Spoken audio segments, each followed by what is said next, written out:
buenas. ¿Cómo les va? ¿Qué dicen? Un placer recibirlos. Aquí estamos. Esto es Raras pero Reales Live Show.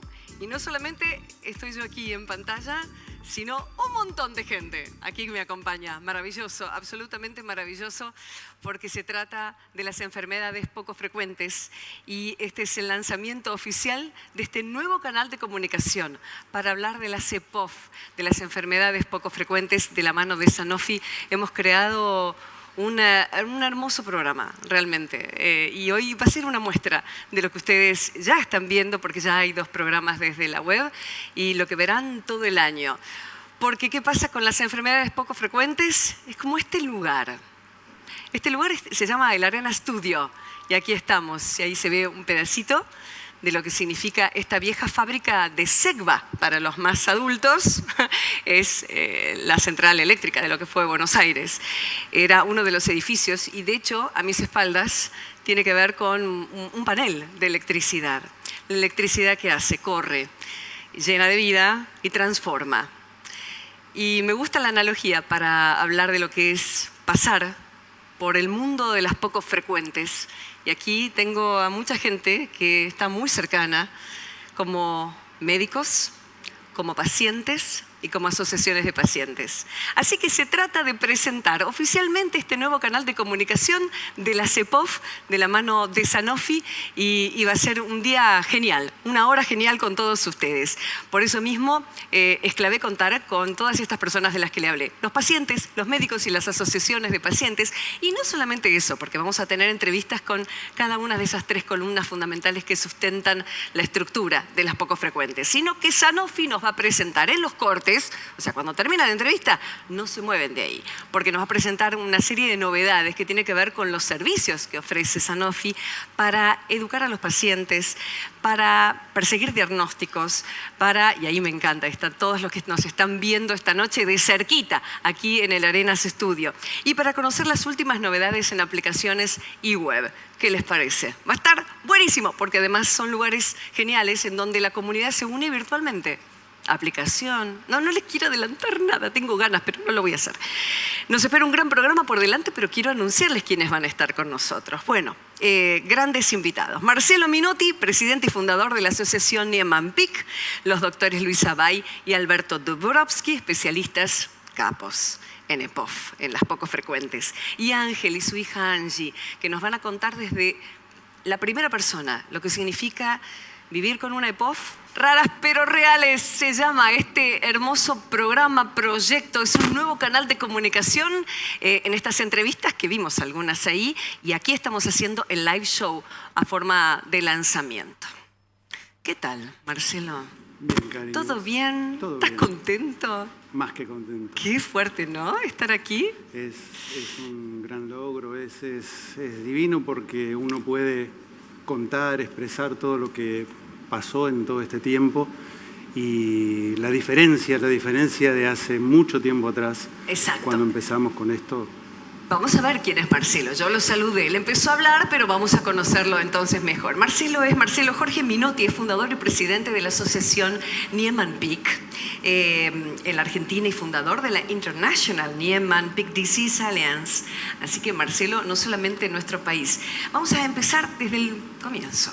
¿Cómo fue tu primer acercamiento con una EPOF? Y fue difícil, fue duro, ¿no? Porque fue mi hija quien tenía una enfermedad. Empezó con síntomas, como todos, síntomas poco frecuentes, síntomas que no se conocían, y eso nos llevó a una odisea diagnóstica, como se llama, de 10 años para llegar a conocer el diagnóstico que tenía. Estos síntomas fueron evolucionando. La enfermedad de Niemann-Pick tipo C es una enfermedad neurodegenerativa. ¿Podés describirla, Marcelo? Sí, se puede dar en cualquier momento de la vida, neonatal, adulto, adolescente. Ahí está, vamos a usar el micrófono, así se escucha mejor. Esto es en vivo, me encanta, a mí me gusta trabajar en vivo, porque estas cosas pasan y se solucionan muy fácilmente. Se solucionan. Ahora mejor, sí. Te decía que, bueno, es una enfermedad neurodegenerativa, que en Estados Unidos se la conoce como Alzheimer juvenil. Ajá. y los síntomas son progresivos. Ella empezó con problemas en la motricidad fina, luego en el habla no podía mover los ojos, no podía caminar, tenía ataxia, tenía que ampliar su base de sustentación. ¿Qué edad tenía aproximadamente? 8 años. 8 años. 8 años hicieron visibles los síntomas. Cada vez más, ya cuando tenía 12 años, para el año 2000, tenía su certificado de discapacidad porque ya no podía valerse por sus propios medios. Y bueno, pasaron 10 años hasta que pudimos conseguir el diagnóstico y bueno, eso nos abrió la puerta a otro mundo, ¿no? 10 años. Yo me imagino como mamá que pasa algo con un hijo, o como esposa, o como hija, que pase algo con un padre, y no saber qué, Dame lo primero que aparezca en tu cabeza de esos 10 años de no encontrar diagnóstico. Incertidumbre, miedo, un barco a la deriva que tenés que ir piloteando, no sabés para qué lado agarrar, y uno con sangre fría. La madre era quien llevaba las de perder con la nena, médico que le decían, médico que iba, clínica, sanatorio, estudio, hospital, todo el tiempo. ¿Hasta que diste con un médico? Hasta que dimos con un iluminado que en ese momento sí dijo esto y fue eso. Y bueno, le encontramos el nombre y apellido. El nombre y apellido era Niemann-Pick tipo C. A partir de ese momento empezó una nueva vida, porque entiendo que después de un diagnóstico, después de 10 años de no tenerlo, ya tiene algo concreto, tiene cuerpo, tiene forma, lo que tenía, ¿no? Esa fue para todo paciente sin diagnóstico, encontrar el diagnóstico, encontrar ese nombre y apellido que diga que es la llave que desbloquea todo. En ese momento, ¿ella en qué condiciones estaba ya cuando logran el diagnóstico? Y ya la enfermedad estaba bastante avanzada, era irreversible, es irreversible igual, no había medicación, apenas había un medicamento en ensayo clínico. Y bueno, la enfermedad siguió avanzando, no pudimos frenarla obviamente a pesar de todo, siguió su historia natural, su curso natural, pero a esa altura ya podíamos saber cómo manejarlo, ¿no es cierto? Es decir, muchas veces el decir el nombre y apellido sin un tratamiento, sé que es difícil, pero uno sabe a lo que se enfrenta. Claro. Marcelo, vos dijiste, llegamos a un diagnóstico, estaba así el cuadro, estaba así tu niña, pero ya tenía nombre y apellido de lo que tenía, y no solamente siguió y sigue la vida en este sentido, con el nombre y apellido de la enfermedad, sino que decidiste formar una asociación. ¿Por qué? Primero, ¿por qué? Estábamos solos, no conocíamos más pacientes, más familias con la misma enfermedad en Argentina. Nos tuvimos el primer acercamiento con gente del exterior, con asociaciones en el exterior. ¿Qué año fue esto? Perdón, que te interrumpa. Y estamos hablando del año 2003-2004. Correcto. Había unas pocas organizaciones en el exterior, así que por recomendación de ellos seguimos su sugerencia y empezamos a buscar pacientes en el país hasta que encontramos alguno y dijimos, bueno, hagámoslo con pacientes, con médicos amigos, muchos de los que vi por acá me ayudaron, me apoyaron y a partir de eso nace la asociación ya hace 25 años. O sea, vos estás dando lo que a vos te hubiera gustado recibir, en definitiva. ¿Cuál es la misión de la asociación, si yo te pregunto? Y nuestra misión es estar al lado del paciente, acompañarlo, poner la oreja, poner el hombro, escucharlo, y contarles todas nuestras experiencias, que ahora es más fácil. Bien. Hace mucho tiempo atrás era más difícil. ¿Y si yo te pido alguna historia que tengas de algún paciente o familia que se haya acercado? Y me pones en aprietos porque son tantas las historias, son muchas, la verdad.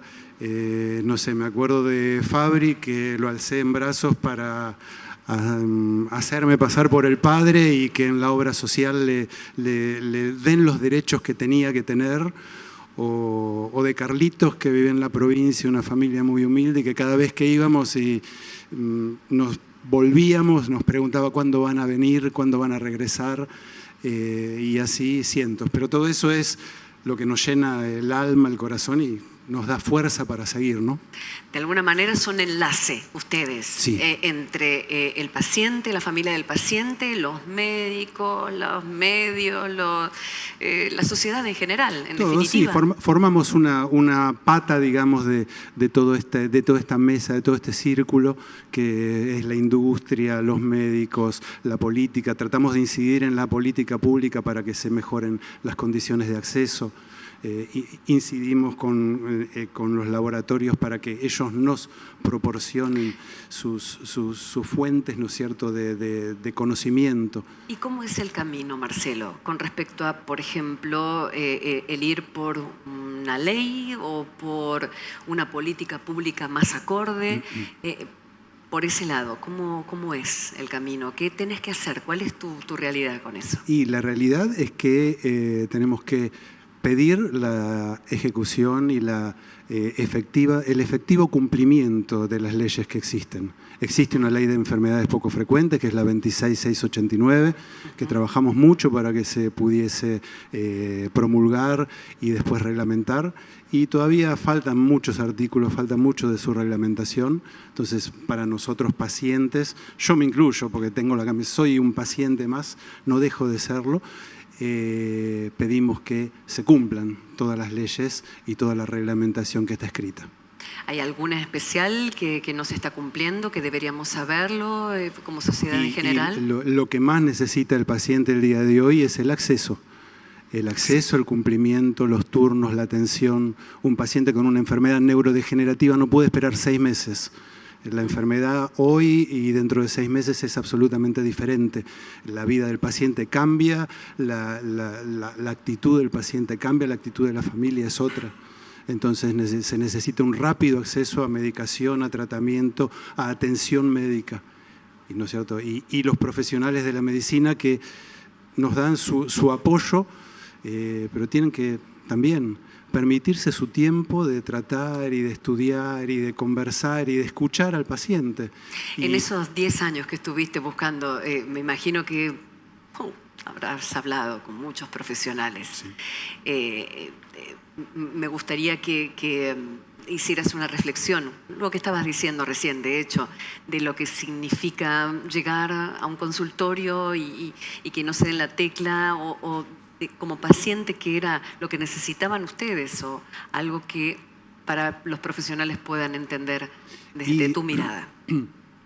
Muchas veces fue miedo, miedo al entrar y llanto al salir, porque nos topamos con diagnósticos de todo tipo, dichos en caliente en ese momento y bueno, ¿a qué nos enfrentamos? ¿Cómo hacemos? ¿Qué vamos a hacer ahora?